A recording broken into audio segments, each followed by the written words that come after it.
Picture this. It's a Saturday in August. You're at your nephew's football practice, sweating through a lawn chair, watching him do drills in full pads in 95-degree heat. Out of nowhere, he just stops, walks in a weird circle, sits down in the grass.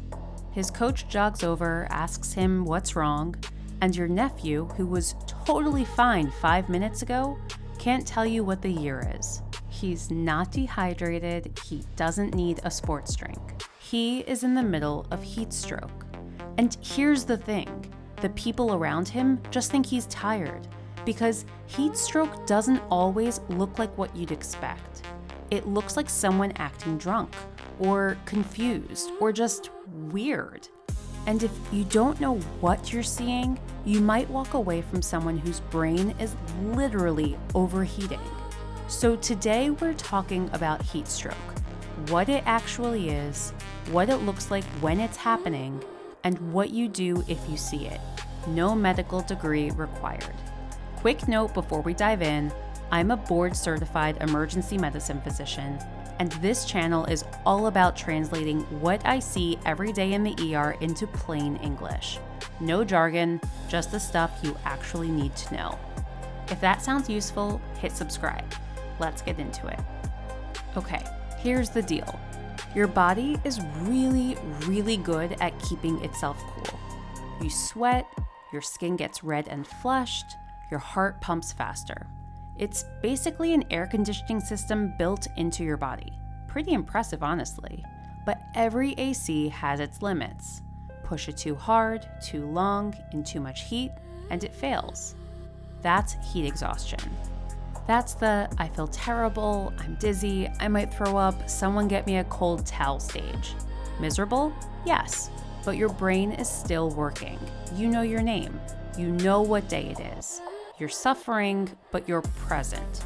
Heat stroke is when the system doesn't just struggle, it collapses. Your core temperature rockets past 104, 105, 106 degrees, and your brain, which as it turns out is very sensitive to heat, starts misbehaving. Here's the one-liner version. Heat exhaustion is when your body is struggling with heat.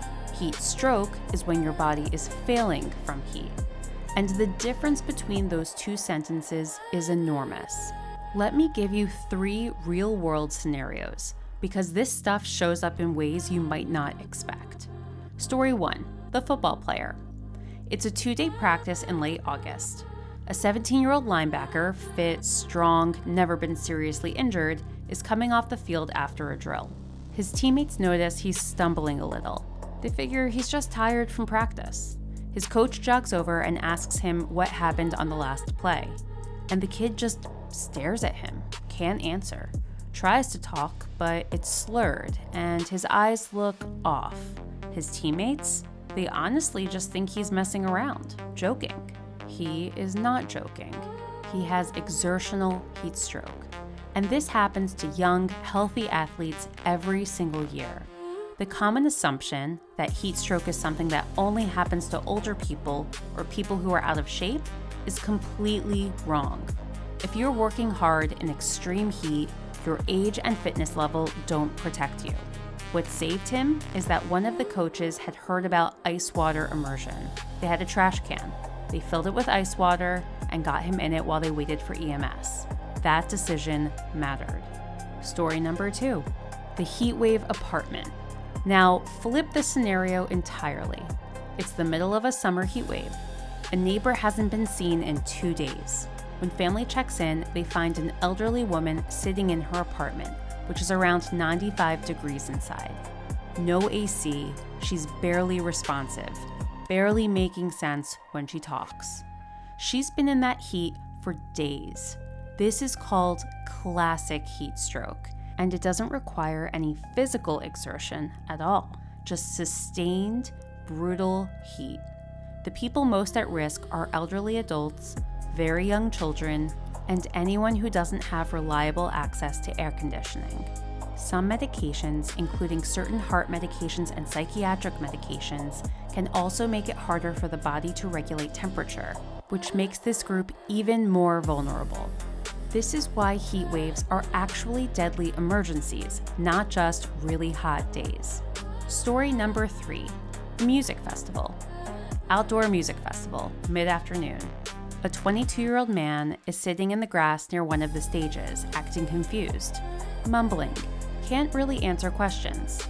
The people around him figure he had too much to drink and leave him alone. Here's the problem. Altered mental status, meaning someone whose brain is clearly not working normally, can look exactly like intoxication. Exactly like it. But it can also be heat stroke, or dangerously low blood sugar, or several other things that are genuinely life-threatening. The rule in emergency medicine? When in doubt, call 911, because the cost of being wrong is way too high.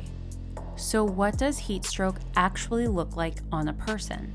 Here's the thing. It's not always collapse on the ground. Sometimes it starts subtle. Watch for confusion. Can't tell you where they are, what time it is, or what's happening. Acting strange or aggressive. Not their usual self. Could seem agitated, paranoid, or just off. Slurred speech, like they've had too much to drink. Difficulty walking. Stumbling, uncoordinated. And finally, someone who stopped sweating or is still sweating heavily. Both happen. The sweating thing is a myth we need to forget right now. And yes, about that myth. A lot of people believe if they're still sweating, they're fine. Not true. Plenty of heat stroke patients are absolutely still sweating when they get to the emergency department.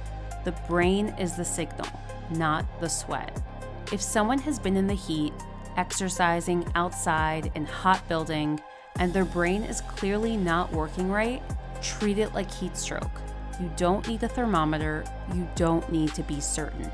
Okay, here's where it gets really practical, because the most important thing I can tell you about heat stroke is you don't wait for the ambulance to start treating it. Every minute the body stays dangerously hot, more damage is being done. To the brain, to the kidneys, to the muscles. Time is tissue. Here's your game plan. Call 911 immediately. Move them out of the heat into shade, indoors, anywhere cooler. Remove excess clothing or equipment. Yes, the pads come off. Start cooling now. Cold water, ice packs, wet towels, a fan. If you have a cooler or a tub, use it. Cold water immersion is the gold standard. Focus ice packs on the neck, armpits, and groin. Those areas cool the blood fastest. And stay with them. Now, the do not list, and this one matters. Do not tell them to walk it off. Do not leave them alone. Do not give them Tylenol or ibuprofen. Do not force water on someone who is confused or unconscious. Real quick on the Tylenol thing, because I know this one seems weird. When you have a fever, like from the flu, your brain is intentionally raising your temperature, and Tylenol works by telling your brain to stop doing that. Heat stroke is different. The temperature isn't high because the brain asked for it. It's high because the cooling system physically broke down. The brain's thermostat isn't the problem. The whole system is overwhelmed. Tylenol can't fix that. Only actual physical cooling can. Heat stroke is not a fever. It's a cooling emergency. Here's the honest truth. Heat stroke kills people who could have survived. Not because nobody cared, but because the people around them don't recognize what's happening until it's too late. The football player who gets cooled in a trash can of ice water while EMS is en route, he has a real shot at a full recovery. The guy at the music festival who everyone assumed was drunk, left alone in the sun for another hour, that's a completely different story. You don't need a medical background to make a difference here. You just need to know what to look for. Heat plus confusion equals act. That's the whole thing. Have you ever seen something like this happen at a game, an event, anywhere? Drop it in the comments. Your story might help someone else recognize it. And if you want more Here's How to Handle the Scary Thing content, hit subscribe. I'll keep making these as long as you keep watching. And as always, stay prepared, not scared.